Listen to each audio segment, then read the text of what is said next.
The moment my daughter-in-law looked me straight in the eye and said, "Go ahead, if you're so brave, just leave. You wouldn't last a week without us," I knew something had to change. But I didn't argue, I didn't shout. I simply reached into my pocket, pulled out the house keys I'd been carrying for 2 years, and placed them on the kitchen counter. The sound of metal hitting wood seemed louder than it should have been in that quiet room. My name is Benjamin Coleman. I'm 67 years old, and I spent 40 years fixing pipes and building water systems across Pennsylvania. My wife Maggie used to say I had steady hands and a good heart. She passed 2 years ago, and that's when I moved in with my son Alex and his wife Jessica. Looking back now, I can see it was the biggest mistake I ever made. The first few months after Maggie's funeral, Alex and Jessica seemed genuinely concerned about me. They insisted I shouldn't be alone in that big house, rattling around with nothing but memories for company. "Come stay with us, Dad," Alex had said, "at least until you figure out what you want to do next." Jessica nodded along, playing the role of the caring daughter-in-law perfectly. She even helped me pack up some of Maggie's things, making all the right sympathetic noises. I should have seen it coming. The little comments started slowly. How I walked too slowly in the mornings, making everyone late. How my cooking wasn't quite right anymore, too salty, too bland, never just what they wanted. Jessica would wrinkle her nose when I came downstairs, claiming there was an old person's smell that followed me around, even though I showered every single morning like I had for the past 50 years. The complaints got more direct as time went on. I was in the way when I tried to help with household chores. I was too loud when I watched TV in the evenings. I asked too many questions about their day, their work, their plans. Somehow everything I did became an inconvenience, a burden they had to tolerate out of family obligation. My granddaughter Sarah was the only bright spot in that house. At 16, she had her grandmother's sharp eyes and kind heart. She'd sit with me in the evenings, helping with homework or just talking about school, her friends, her dreams for college. Jessica didn't like it when Sarah spent too much time with me. "She has her own life to live," she'd say. "She doesn't need to be entertaining Grandpa all evening." The worst part was watching my son become someone I barely recognized. Alex had always been a good kid, maybe a little too eager to please, but with a solid core of decency that reminded me of his mother. But living with Jessica changed him. He started avoiding eye contact when she made her cutting remarks about me. He'd nod along when she complained about having to deal with me. He became a stranger in his own home, and I became an unwelcome guest in what should have been a family. The final straw came on a Tuesday evening in October. I'd spent the afternoon fixing a leaky faucet in the guest bathroom. My bathroom, really, since that's where they'd put me. It was a simple job. Maybe 20 minutes with the right tools, but it saved them from calling an expensive plumber. I was proud of that repair. Even at 67, I still had the skills that had supported my family for 4 decades. Jessica came home from her real estate job in a foul mood. Some deal had fallen through and she was looking for someone to blame. She found me in the kitchen cleaning up after cooking dinner for the family like I did every night. It wasn't fancy, meatloaf, mashed potatoes, green beans, but it was hearty and made with love. "What's this mess?" she demanded, gesturing at the perfectly clean kitchen where I'd already washed and put away every dish except the ones we'd need for dinner. "I made meatloaf," I said. "Your favorite the way Maggie used to make it?" "My favorite." She laughed, but there was no humor in it. "You think you know what I like? You think any of us actually want to eat your bland, boring food every night?" Alex walked in just as she was getting started. I looked at him, hoping he'd defend the meal I'd spent 2 hours preparing, hoping he'd remember how much he'd loved this same recipe as a child. Instead, he loosened his tie and kissed Jessica's cheek, like nothing was happening. "Dad, we need to talk about this arrangement." Jessica continued. "This whole situation isn't working anymore. You're 67 years old and you're acting like we owe you something. Like we should be grateful to have you shuffling around here. Getting in the way, slowing everything down." I set down the dish towel I'd been holding. "I fix things around here. I cook. I clean. I help with Sarah's homework. I don't see how that's getting in the way. You fix things that don't need fixing and break things that were working fine. You cook food nobody wants to eat. And Sarah doesn't need you hovering over her constantly. She's 16, not 6. That's when she said it. The words that changed everything. "Go ahead, if you're so brave, just leave. You wouldn't last a week without us." The kitchen went dead silent. Even Alex looked uncomfortable, though not uncomfortable enough to speak up. Sarah had been upstairs doing homework, but I could hear her footsteps on the stairs. She'd heard everything. I looked at Jessica's face, flushed with anger. and something that looked almost like satisfaction. I looked at Alex, staring at his shoes like a coward, and I made the easiest decision I'd made in 2 years. I reached into my pocket and pulled out the house keys they'd given me when I moved in. The key to the front door, the back door, the garage. I set them on the counter between Jessica and me, and for a moment, nobody moved. "Robert, don't be dramatic," Jessica said, rolling her eyes at the keys sitting on the counter, but I was already walking toward the front door. "Grandpa?" Sarah's voice came from the top of the stairs. I could hear the worry in it, the confusion of a 16-year-old watching her family fall apart in real time. I stopped at the bottom of the staircase and looked up at her. She had Maggie's dark hair and those same intelligent eyes that saw everything, understood more than she let on. "I'll call you tomorrow, sweetheart," I told her. "This isn't about you." Jessica followed me to the front door, her voice getting shriller with each step. "This is my house now, you understand? You walk out that door, and you don't get to come crawling back when you realize how good you had it here." I turned to look at her one last time. Standing there in her expensive clothes, hands on her hips, so sure of herself and her power over this family. "Is it?" I asked quietly. "Your house?" Something flickered across her face then. Just for a second she looked uncertain. But before she could ask what I meant, I stepped through the door and into the cool October air. My old pickup truck started on the first try.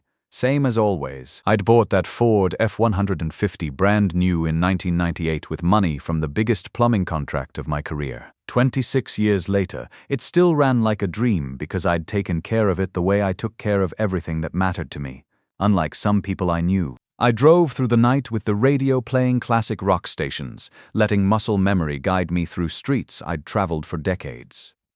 The house Maggie and I had built together sat on Pine Valley Road, about 30 minutes from where Alex and Jessica lived. We designed every room ourselves, picked out every fixture, painted every wall. 40 years of marriage lived in that house, and I hadn't been back since the day I moved out. The front lawn was overgrown, weeds choking out the flowers Maggie had planted around the mailbox. The gutters needed cleaning, and the front porch could use a fresh coat of paint. But the bones of the house were solid because I'd built them to last. Inside, everything was exactly as we'd left it. The furniture we'd collected over 4 decades of marriage. The photographs covering every surface. Wedding pictures, baby pictures of Alex, school photos of Sarah through the years. Maggie's reading chair by the window where she'd spent countless afternoons with her books and her tea. I walked through each room slowly, remembering. The kitchen where we'd cooked thousands of meals together. The living room where we'd watched Alex take his first steps.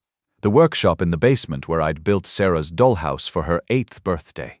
Every corner held a memory, and for the first time in 2 years, I felt like I could breathe again. But I wasn't there just to wallow in nostalgia. Sitting at the kitchen table that night, I remembered something Maggie had told me during her final weeks in the hospital. The cancer had been winning by then, but her mind was still sharp as a razor. "Ben," she'd whispered, gripping my hand with what little strength she had left. "There's something in the basement workshop, behind the old workbench. There's a loose board. If anything ever happens, if anyone ever tries to hurt our family, that's where you'll find what you need." I'd been too overwhelmed with grief to ask what she meant. Too focused on doctors and treatments and the impossible hope that we'd somehow beat the odds. But now, sitting alone in our kitchen at 2 in the morning, her words came back to me with crystal clarity. The basement workshop smelled like sawdust and motor oil, exactly the way I'd left it. My tools hung in their proper places on the pegboard walls. Half-finished projects sat waiting for hands that would never return to complete them. Behind the old workbench, I found the loose board Maggie had mentioned. It came away easily in my hands. Hidden in the space between the wall studs was a fireproof box I'd never seen before. Inside were 3 items that would change everything. A thick manila folder, a digital voice recorder, and a letter addressed to me in Maggie's careful handwriting. I read the letter first, and by the time I finished, I was crying harder than I had since the day we buried her. "My dearest Ben," she'd written. "If you're reading this, then Jessica has finally shown her true colors, and you've found the strength to walk away. I'm so proud of you for that. Even though I won't be there to tell you in person, I need you to know that I saw what she was from the very beginning. The way she studied our family before she joined it. The questions she asked about our finances, our property, our plans for the future. A young woman in love doesn't think about those things, Ben. A predator does. So I did something I never told you about. I hired a private investigator to look into Jessica's background. What we found will shock you, but it won't surprise you, not anymore. I opened the manila folder with trembling hands. The first document was a legal name change form dated 7 years ago. Jessica Miller had previously been known as Veronica Miller, and before that she'd lived in Phoenix, Arizona under yet another name. The next document was a newspaper article from an Arizona paper dated 8 years ago. The headline read, "Local man's will disputed by family after caregiver inhibits everything." The story was about an elderly widower named Timothy Morgan, a retired postal worker who died at 74, leaving his entire estate to a young woman who'd been caring for him in his final months. The woman's name was Jessica Valdez, but the grainy photograph showed a face I recognized: Jessica, my daughter-in-law, the woman who'd convinced my son to marry her, who'd moved into my house, who'd spent 2 years systematically destroying my relationship with my own family, while positioning herself to inherit everything we'd worked for. The digital recorder contained months of conversations between Maggie and Jessica. My dying wife had been secretly documenting every threat, every manipulation, every cold calculation that revealed Jessica's true nature. The first recording made my hands shake. Maggie's voice, weak from chemotherapy but determined, talking to Jessica in what sounded like our old kitchen. This was from about 6 months before Maggie died, when Jessica was still playing the role of the concerned daughter-in-law. "I think it would be wise to add Alex's name to the house title," Jessica was saying, "for tax purposes, you understand. And if something were to happen to you or Ben, the transition would be so much smoother for the family." "Nothing's going to happen to us," Maggie replied calmly. "Ben and I have our affairs in order." "But you're not getting any younger. And Ben's been forgetting things lately, hasn't he? Little things, but still concerning. It would be such a comfort to know that Alex could step in if needed." "Ben's memory is perfectly fine," Maggie said, and I could hear the steel creeping into her voice. "Thank you for your concern." The second recording was worse. Jessica's tone had shifted from suggestive to threatening, though she was careful to keep her words just vague enough to deny their meaning. "I worry about what will happen to Ben if something happens to you," Jessica said. "An old man alone in that big house, confused, vulnerable. Anything could happen. Falls are so common at his age. He really should have family nearby to look after him, to make decisions for him when the time comes." "Ben is perfectly capable of making his own decisions," Maggie responded, her voice ice cold. "For now," Jessica said, "but these things can change so quickly. I've seen it happen." The third recording nearly broke me. It was dated just weeks before Maggie died, when she could barely speak above a whisper. "You won't live forever, Maggie," Jessica said, and there was no pretense of kindness anymore. "And when you're gone, Ben will need someone to take care of him. Someone who understands what's best for the family." There was a long silence before Maggie spoke again. When she did, her voice carried a strength I didn't know she still possessed. "I know exactly what you are, Jessica, and I've prepared for you." I sat in that basement workshop until sunrise, listening to hours of recordings. My dying wife had fought a war I didn't even know was happening, gathering evidence while her body failed her, protecting our family the only way she could. The last recording was addressed directly to me. "Ben," Maggie's voice whispered through the speaker, "if you're hearing this, it means she's made her move and you've found the courage to fight back. I'm so sorry I couldn't tell you while I was alive. You would have confronted her directly and she would have found a way to slip away. But now you have everything you need." There's a phone number in the folder. Catherine Thompson. "She's the lawyer I've been working with. Call her tomorrow. She'll know what to do. I love you, Benjamin Coleman. I always will." I called Catherine Thompson at 8 a.m. sharp. She answered on the second ring, as if she'd been expecting my call for 2 years. "Mr. Coleman," she said, "I wondered when I'd hear from you. Your wife was an extraordinary woman. She prepared for every possible scenario." Catherine's office was in downtown Harrisburg, in one of those old brick buildings that had housed lawyers for over a century. She was in her early 60s, with silver hair and sharp eyes that missed nothing. The walls of her office were lined with thank you letters from clients, mostly elderly people whose faces showed the relief of those who'd been saved from something terrible. "Maggie came to see me 3 years ago," Catherine explained, pulling out a thick file with my name on it. She was concerned about Jessica's behavior, the questions she was asking, the way she was positioning herself in your family. At first, I thought she might be overthinking things. Mothers-in-law often are protective, but Maggie wasn't the paranoid type. Catherine opened the file and showed me documents I'd never seen before. A living trust that protected all our assets. Legal structures that kept everything under my control, no matter what Jessica tried to do. property deeds that explicitly named Alex and Jessica as guests with no ownership rights. Your wife thought of everything, Catherine continued. The house, the bank accounts, the life insurance policies, even the cars. None of it can be touched without your explicit written consent. Jessica has been living in your world, not the other way around. But surely Alex has some legal claim, I asked. He's my son.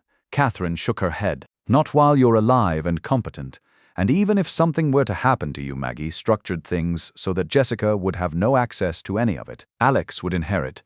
But only Alex. His wife would be specifically excluded from any claim. While I was learning about the legal fortress Maggie had built around our family, Jessica was discovering just how precarious her position really was. I found out later what happened at the house after I left. According to Sarah, who told me everything when we met for coffee the next weekend, Jessica woke up that first morning in high spirits. She made phone calls to her friends, laughing about how she'd finally gotten rid of the dead weight that had been slowing down their household. She talked about redecorating my room, about the extra space they'd have, about how much easier everything would be now. But her mood changed quickly when she tried to pay the bills. The electricity, the water, the gas, the internet, everything was set up on automatic payment through accounts in my name. Accounts she had no access to. She called the utility companies, demanding to speak to supervisors, insisting that as the lady of the house, she had every right to manage the payments. I'm sorry, ma'am. The customer service representatives told her, one after another, only the account holder can make changes to these accounts. You're not listed as an authorized user. By noon, she was in a full panic. She tore through the filing cabinet in Alex's home office, looking for property deeds, account statements, anything that would prove her claim to the life she'd been living. What she found made her blood run cold. Every single document bore my name. Benjamin Coleman, sole owner.